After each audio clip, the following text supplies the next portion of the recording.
to Adjust Inc. presents If Testimony Was a Person.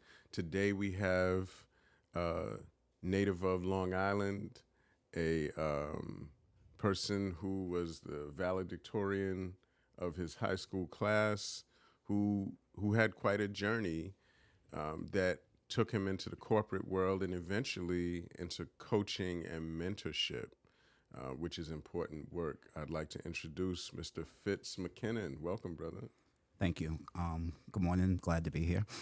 Yeah. So, what town in Long Island were you born in? I was born in the town of Huntington, 1970, and grew up in Wyandanch, New York. We moved there in 1974. Yes, that's quite an era that you grew up in, because that's my era. So, you grew up in Wyandanch, and what high school did you go to? I went to Wyandanch High School. Wyandanch High School. And tell me about high school, including becoming valedictorian eventually.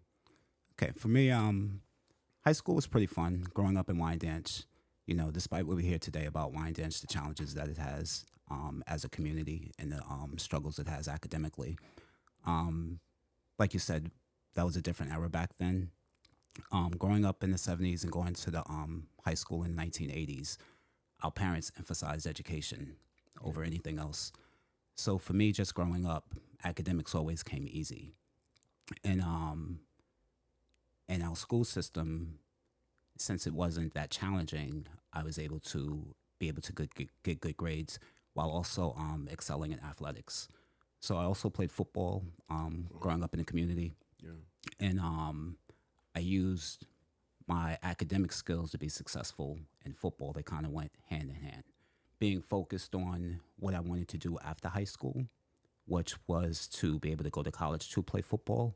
So I knew that both of them went hand in hand, academics and athletics, to be able to get to that next level. Say more about that, because it almost sounds like you're saying that your academic abilities kind of helped you with football. Yes. Yeah, So as far as football and pretty much with any other sport, but more so with football, it's a lot of repetition and a lot of learning, like learning the plays, learning what you're supposed to do, your assignments, and so forth. So I had an opportunity to play quarterback. And as a quarterback, I was actually the coach on the field. So I had to make sure people were lined up correctly. I had to make sure they knew what they were doing on the plays. And then also had to communicate it properly to them. So there was a lot of learning from that aspect. And academically, I just applied the skills that I used to be successful in the classroom to the football field, and then just produced in that aspect. Yeah, you're a pretty modest guy. Like I had the opportunity to play quarterback. You were pretty much a football star then, if you were the quarterback of your high school team. Yes. When I do tell that to people, a lot of people didn't believe the story that I could play quarterback. So I was pretty humble about just when I talk about it at all. But now that I'm older and I look back, it was a great accomplishment. Mm-hmm. I did overcome a lot, because if I would have listened to people, I would have never had an opportunity to play.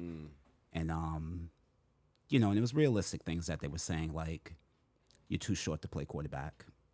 I'm only 5'9", 3/4. The average quarterback is like 6'2", 6'3". And the other biggest challenge was I didn't look like the average quarterback. In body shape or size? Body shape, size, and in color.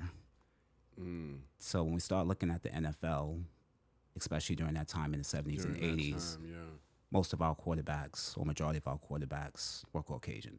They were the classic Caucasian quarterback who were considered as leaders on the field, whereas we would be identified as talented players and usually get switched from that position. Wow. So for me to overcome that and be able to go on to start for an Ivy League school and be successful at it just kind of contradicted what everyone was saying. And now when we look on TV, we don't even think anything of it, because we see a lot of quarterbacks that look like me now. That's right. So white supremacy permeates everything, including sports. And the mind of a young black man who was coming up in football had to deal with that, the reality of that. So that's interesting. And you were not a typical quarterback, but you accomplished it. You did it, and then you were obviously an accomplished student because you graduated as valedictorian of Wyandanch. Yes. So as we said, in high school, was accomplished, valedictorian. However, when I went to University of Pennsylvania, it wasn't my grades that got me in completely. It was a combination of football also. So one of the things that was a challenge, and I actually just read something about this in the newspaper today, that New York State school systems are actually banning the ACT and SAT. Yeah. They're no longer a requirement to get into New York State schools. So when I was going to Penn, the average SAT score was 1,200. I took the SAT and got, I believe, a 920 the first time. So that didn't look too good. And then I took it again and I scored 40 points higher. And when I got the 40 points higher, they felt that I was committed to bettering myself. So they gave me an opportunity. At Penn, we had to play freshman football. It was academics over athletics, so you weren't allowed to play varsity football as a freshman. I excelled as a freshman. I was the MVP of our offensive. I was the freshman offensive MVP. However, academically, I was unable to sustain a 2.0 for 2 consecutive semesters, and as a result, I had to take a mandatory leave of absence. So, taking that year off was definitely a big blow for me because I had been successful throughout all the years of my life. And now it wasn't like just missing a game or two, it was missing an actual season. But also missing an academic year. Yeah. And then just the uncertainty of knowing if I'll be able to go back. So I was committed to going back. A couple of reasons. One, I wanted to make sure I got an education and get a degree. Yeah. And two, I wanted to play football and have an opportunity to play on TV, as we had just signed a 3-year contract with ESPN. So during the year off, I just self-reflected on what I wanted to do with my life. And since I was aspiring to get into get into the Wharton Business School to become an accountant, that was no longer a reality. So I decided that I wanted to become a lawyer. And I went and took a paralegal course, earned my paralegal certification, and then I used that information as just evidence that I wanted the seriousness that I had of finishing school, going back to Penn to get my degree. Now, I want you to get back on that track, but I wanted to focus on something you said, and that was that you went from valedictorian in high school to struggling academically at UPenn. And I think that is so normal for many people who come out of high school and are achieving high in high school. They go to a good school, a good college, and they end up struggling. Give me more about your experience there. So part of the struggles was I wanted to get into the business school, and my GPA coming out of high school wasn't high enough to get into the business school. So the agreement was if I took a couple of business courses, in particular calculus, prerequisites to the business courses, calculus and economics, and I get a 3.0, then I can be considered to apply for the business school. Okay. So under that advisement, I took calculus and took economics, and I did terrible in those 2 classes. So in my school district, we didn't have AP calculus my senior year. We just had pre-calculus up to my junior year. So my senior year, I didn't take any math. Now I go off to college and I'm taking calculus. Right. And out of, just say, a class of about 200 students, maybe a little less than half would show up consistently because the other half had already taken it in high school and was just taking it again to get a better grade. So I struggled. And then also, one of the biggest things is coming out of a community like Wyandanch, there's a lot of pride. So you tend not to ask for help. And I felt it was like a crutch or an embarrassment to ask for help. So even though tutors were available, I kind of shied away from the tutors until like push came to shove, and then it was just the arrogance of like, how do you know more than me and so forth. So that's kind of like contributed to not doing well academically first Yeah. year. So let me say this: the comorbidity studies show constantly that mental health, the reason that people don't seek mental health treatment is because they feel or believe that they should be able to handle the problem themselves. And the belief that you should be able to handle something yourself can stop you from getting the help that you need. And although your problem wasn't a mental health issue, it it's related. The belief that you should handle something on your own. And so you were saying that where were you after the academic struggles and you got the paralegal certification? After I graduated from Penn, I had to take the year off. I was scheduled to graduate in May of '92. So I'd made up a semester and graduated in December of '92. After I graduated, my high school retired my jersey number. And it was during the athletic award ceremony that following spring. When I spoke to the students, I let them know about the challenges we're going to have or they're going to have if they plan to go to college due to the lack of preparation that we get from our high school. And I went on to stress about the pride, about not asking for help. And then I gave them a good example. And I told them that, if we have to ask for help academically, we shy away from it. However, if we need help with becoming better at sports, we will get whatever amount of money, we will do whatever we need to do, travel wherever we have to do to get that training. So if we could just shift that to the academic part, we can be as successful as the athletes can be. So after being graduating from Penn, I worked for a defense insurance firm, and as a paralegal, and with aspirations of becoming an attorney.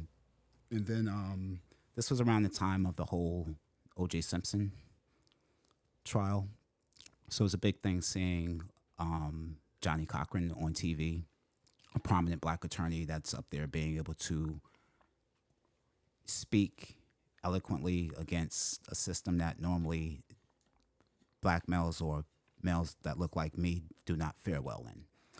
So it was very inspiring. However, as the 90s would go on, we would have the technology boom towards the end, and I transitioned into IT. And start working IT, wasn't exactly sure where I would fit in, but then I just focused on customer support, focusing on supporting the end user, and got into desktop support services.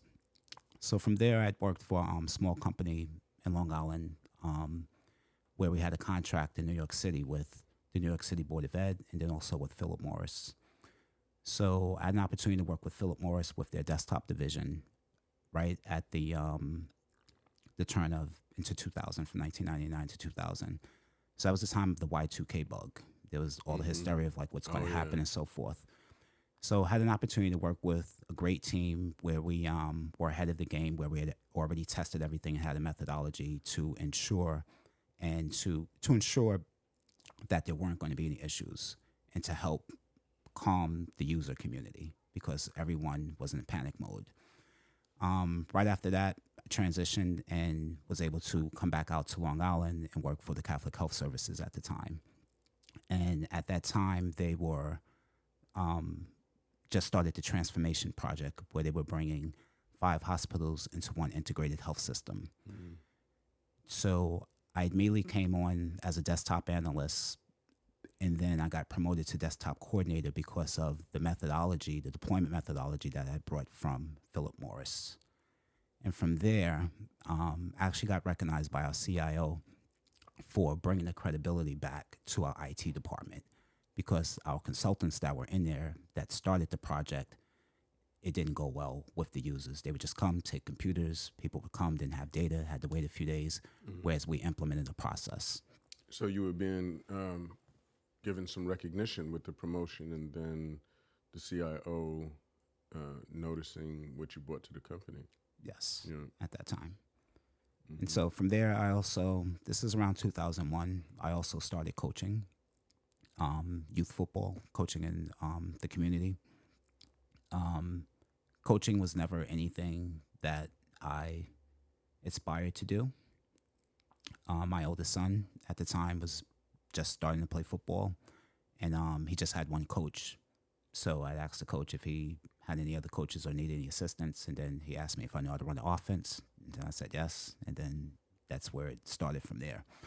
Previous to coaching, though, I did mentor high school players and basically the quarterbacks and the receivers, because I had a mentality that if I could make it at that level with my size, and these players were like kind of much bigger than me, that they could make it also. So I've always worked with our quarterbacks, and that piece of mentoring and starting to give them advice on pathways to get to the next level and how to get there and stay there and complete it stems from when I was at Penn. My junior year, I had an opportunity to work with students in a program called Say Yes to Education. Say yes to education. Say Yes to Education. So Say Yes to Education was started by one of our alums, a trustee at University of Pennsylvania, where he took a group of second grade students from an inner city Philadelphia school, and he provided them with whatever resources they need educationally to be successful in school. And the deal was, if they graduated, they were able to pick any college or vocational school of their choice to attend for free. So when I started working with the students, they were transitioning from 10th to 11th grade. And naturally, students are going to split as they grow. Some are going to be more academically inclined. Some others are going to fall victim to the other things out there. So I was working with those students. So I had students that were like teenage moms, young men who were caught up in juvenile system, and some kids who were homeless, some kids who had to work, and those were the reasons that they were dropped out of school, and now they were trying to come back to get their GED.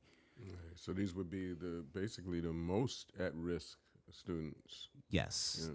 So at the time, I didn't know that, but looking back, that was that spark, that wanting to help ours that were less fortunate. And you do mentoring with all types of young people. Say a little bit more about that, what you're doing. Right. So going back to the coaching, started coaching in 01, youth football, in 02. And then in 2003, I went back to my high school. High school program wasn't doing well, and I was able to become an assistant. Actually, I volunteered in 2003 under one of my former assistant coaches from high school. And then in 2004, I was an assistant coach with him. 2005, 2006, I didn't coach at any level. Then 2007, I took over the high school program. When I took over the high school program, it was strictly football. It was, we've always had successful youth programs. We've always had great players, but the teams haven't been too consistent. And if we could just put that together. Yeah. And I felt I could put that together. We lost our first game. We actually dropped our varsity because we're on a 24-game losing streak. And we went just JV to rebuild. We lost our first game. So there's particular criteria to remain varsity or to have JV? No particular criteria, no. Oh, it's just... It was a decision in the school, like we were on a 24-game losing streak. Right. Like we hadn't won a game in 4 years. I think the equivalent came out to like 4 years. So it's just every year. So participation was down, morale was down, nobody really wanted to play. Yeah. It's like, all right, let's rebuild the program. Let's eliminate the top, start from the bottom to the top. No, it was rebuilding the program. So it's part of rebuilding the program. So we lost our first game, and then we won the next 7 games. So in my mind, we can be this great football team. So the next year we went to varsity. And then I noticed that we weren't consistent with coming to practice. And we weren't, like, the kids were committed, they just weren't dedicated. So there was a lot of inconsistency with what did we need to do to be successful. So I started to question the players. I started to realize what the issues were. So some players were missing practice because they had to babysit, because it was just them, their 3 siblings, and their mom just worked 3 jobs. There was no dad in the picture. And then sometimes players would miss practice during the week because they had to cut the grass or do home chores, but that's the only time they got to spend time with their father. So I quickly realized that the players needed more than just football, and that football was just a vehicle for me to be able to get through to them, to provide them more.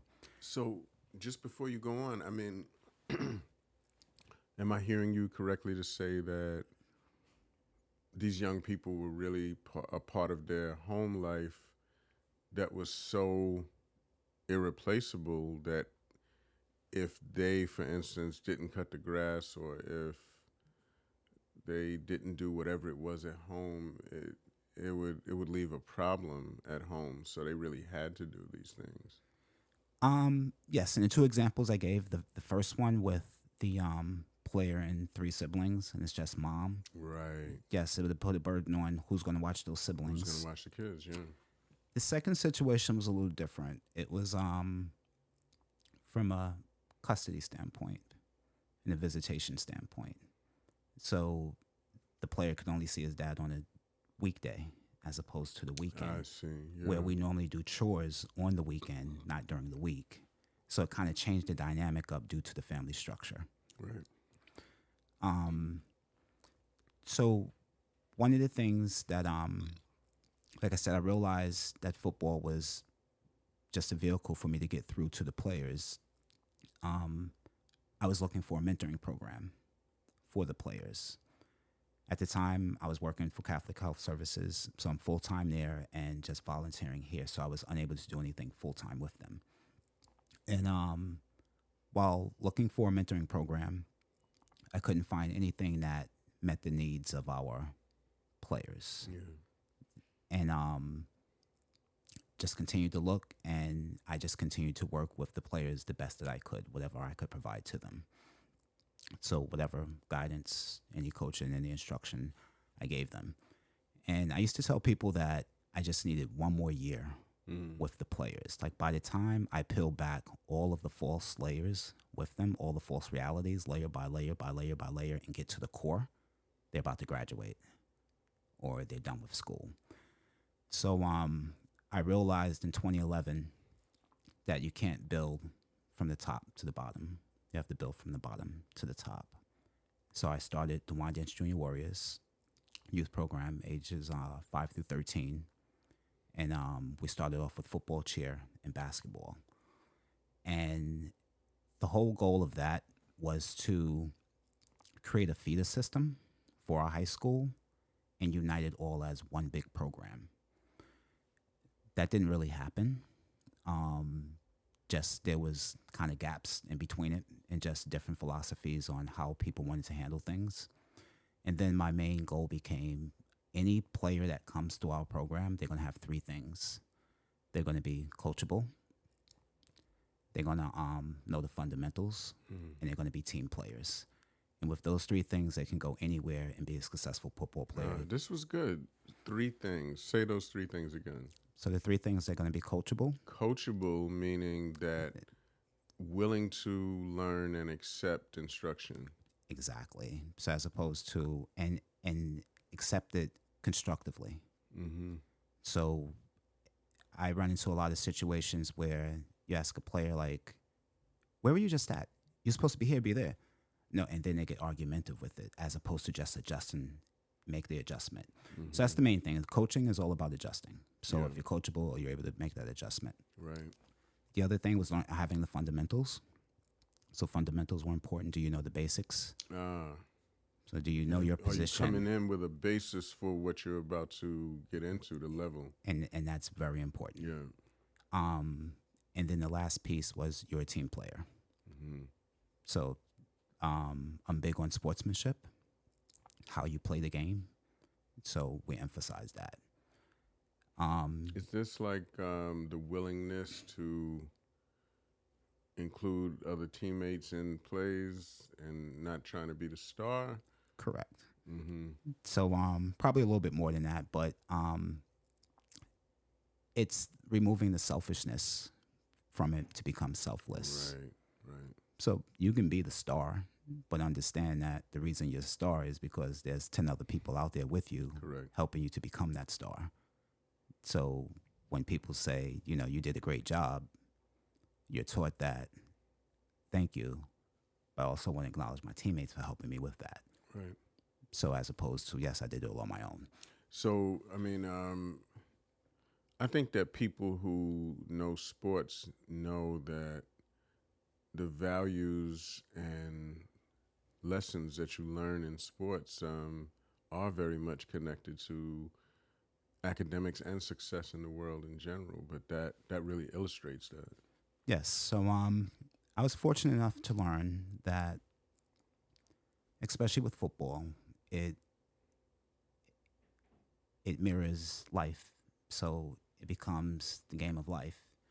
And acronym I have for game is, when it comes down to competition, who's going to be better? Who's going to win? If we're both even physically, we both run the same system, who's going to win? Mm-hmm. So it comes down to the person who has the mental edge. So game, get a mental edge. Get a mental edge. So do you know the game? Right. How to get a mental edge? Do you understand the game? How to get a mental edge? So that mental edge comes down to performance. How are you going to perform on that football field? When it's just you and that person one-on-one, how are you going to perform? What are you bringing that you've mastered part of your craft and your skills, and then just understanding everything that the team is trying to do for you to perform at your best level? So I was able to link that mindset with performance, and then that's where it ties into academics also. So the same way I would prepare for a game is the same way I would prepare pretty much for a test, and it's the visualization of it.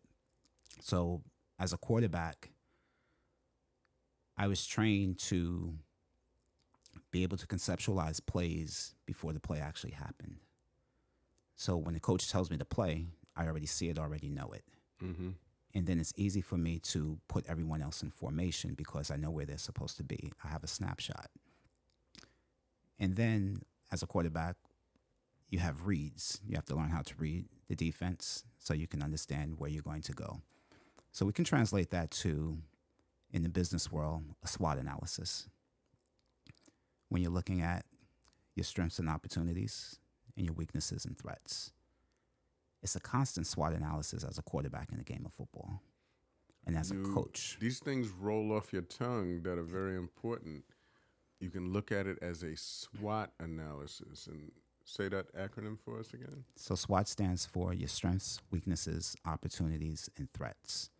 So when you break it down into sports, it becomes on the offensive side, or on either side, it becomes your strengths and opportunities. Those two go together. Right. And then your weaknesses and threats. Right. So when you understand that's just a constant evaluation, and then you make an adjustment to go with the best play. So I've had that training, and then by going to Penn, it kind of sort of perfected it, or just took it to another level. But then when I became a coach, it kind of perfected it. Yeah. Because I saw the whole picture then.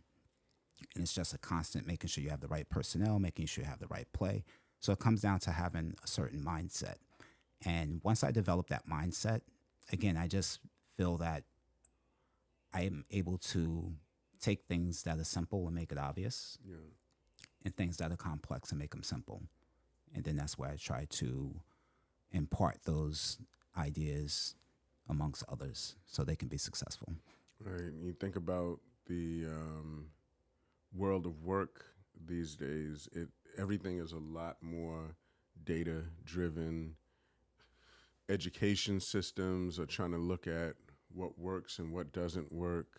Um, you know, how many students are we graduating? How many students are we getting into college? Are the students prepared for college? Can we measure these things? And, just listening to you there, um, talking about strengths, weaknesses, and, just having the whole picture of what your opportunities, threats, it's kind of like giving yourself a little data as you go into the process, giving yourself a little self-awareness as you try to accomplish something.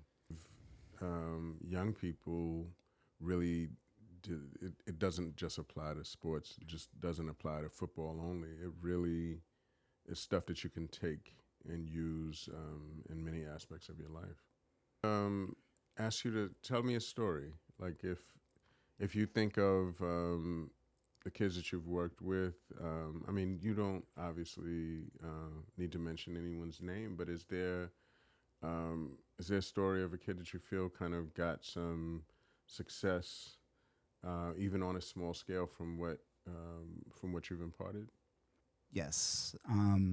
So in 2020, when COVID hit in March, when they announced the shutdowns, I was just preparing to start working in the school districts, launching my mentoring program. And then the school shut down. So also at that time, I was looking into writing a book. So one of the things I wanted to do was see what people thought about me as a coach, a colleague, a former teammate. So I reached out to former players that I coached at the high school level, at the youth level, former teammates, high school level, college level, and then colleagues, so coaches that I coach with. I didn't pretty much request anything from the professional world at that time. And one of the testimonials that I got back from a player was one of the first players I ever coached. He was our quarterback, so we called him Little Willie. He was probably about, he was 9 years old at the time, and he was very small for his age. So if he was 4 feet, I'm not sure, but he was just very, very small for his age. Okay. And he just wanted to be the quarterback.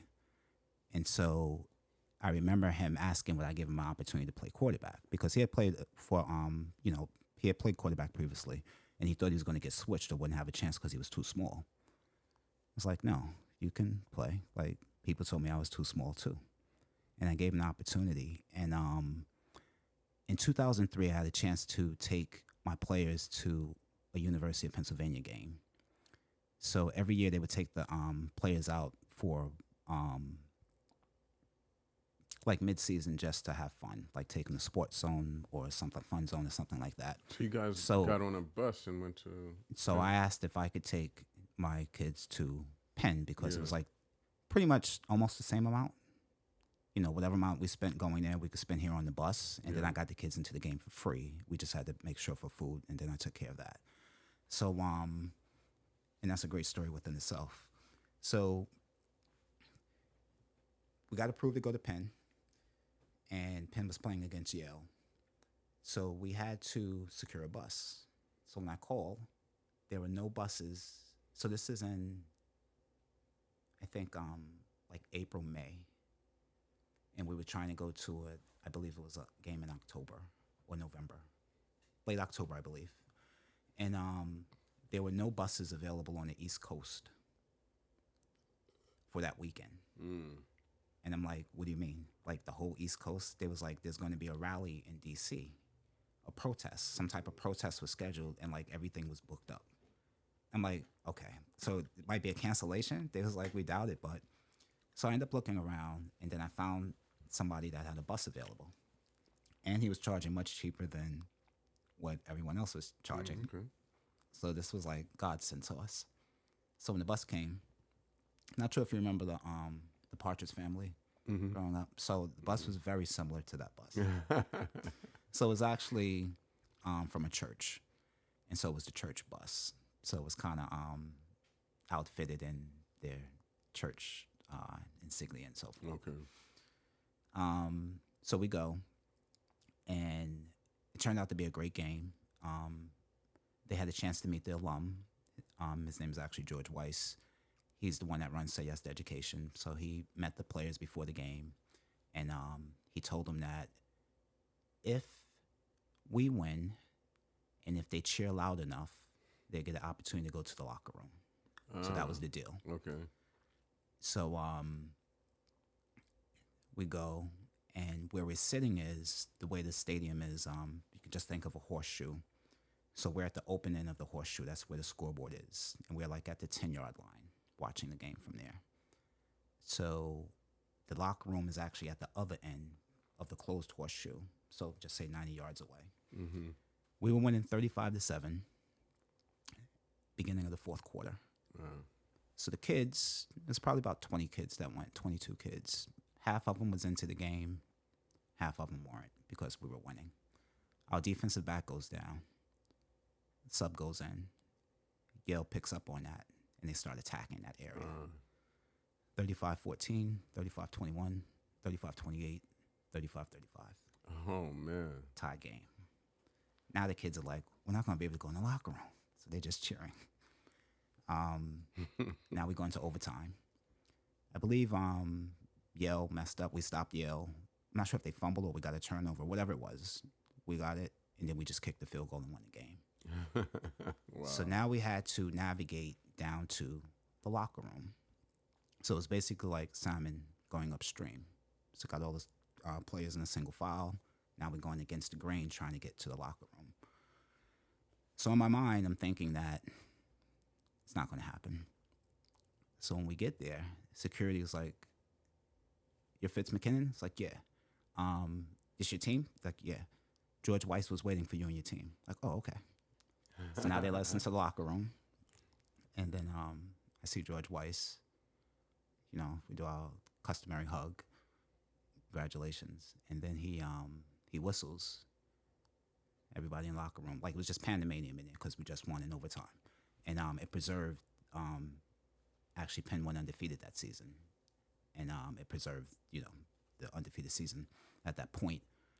And he just told all the players, everyone, he was like, "Listen, this is Fitz McKinnon. This is one of our own. This is his team. He brought him down here. I promised them that if they cheered loud enough and they won, they can come in the locker room after the game and celebrate with us. Make sure they're good." Our kids walked away with things. Eliminate like game uniforms, helmets, and shoulder pads equipment. Their starting quarterback gave my quarterback his hand warmers that he was using. Receivers gave my receivers their gloves. I think some linemen like hand gloves, whatever it may have been. Wow. Yeah. So just that experience. Oh, yeah. And then there was one coach that I was trying to see, Coach Lake Stafiri. He was our motivational coach. And I just wanted him to say something to the kids. So the game was at 4 o'clock. We had arrived about 1. So we went to the field. They said he was on campus. We just missed him. When we went on campus, they said he went to the field. We just missed him. Oh, man. So I was like, Yeah. we're not going to see him. I get a tap on the shoulder in the locker room. "Hey, how you doing?" It's Coach Stafiri. Wow, that's "Hey, cool. Coach, listen, can you just say something to the kids?" He brings all the kids, gathers them up right in front of the locker room door, the outside where you go in to the from the tunnel. So you have all the parents there waiting. So this is before, you know, the social media days, so no cameras or anything. But everyone's there in front of the door, blocking the door now. And then he starts talking to the kids. And he starts talking about, you know, I'm part of the family. They're part of the family now because I'm part of the family. And that's the beauty of football. It's just all big family no matter where you go. And then he showed him 11 championship rings on his 2 hands. And he said, "This is what it's all about." So he took him through a couple of chants and so forth. And so the last part of the trip was the bus broke down. So we didn't end up getting home until like 3 or 4 the next morning. And then we had a game the next day. So this player, the former quarterback, like most of the players on that team, they referenced that event about that was the biggest thing for him, being able to have a chance to go to Penn, go in the locker room, see the players. Actually, one player was inspired. Another little guy, he became one of the top receivers on Long Island. Wow. He's from Brentwood, Chris Pierre. And he went to Bowling Green. But it was that being in there, he realized he could do and achieve. So I'm expecting that from all of those players, that they would reference that. Like, what was your greatest moment with Coach Fitz? And then my quarterback said that, even though the pen game was great, it was the one-on-ones you gave me after practice that helped me the most. So at that moment, I knew that they are listening. Yeah, You for plant sure. the seed, you might not see the results immediately, and then it's the length of the game. And so I equate that to football also. If you think you won in the first quarter, there's 3 more quarters to go. So I look at that as with planting that seed. It might not be right then and there, but eventually you're going to see the results of it. People want to contact you, Coach Fitz. How could people get you, your social media handles, or however you'd like? Social media, I'm on LinkedIn, and then also have a website, www.scrambling2perform.org, and that's the number 2. And you can find my information there to contact me. Okay, excellent. That's excellent. Mentorship and coaching is one of the most important things that young people can get, and it's really valuable work that you are doing. Ladies and gentlemen, Fitz McKinnon, and you know, those of you who are out there watching, show some of this to your kids so that they can get an idea from a coach's perspective how athletes and even young people experiencing mentoring can learn these life lessons. Like, subscribe, and share. Help to Adjust Inc. Giving you, if testimony was a person, peace and love, we will connect.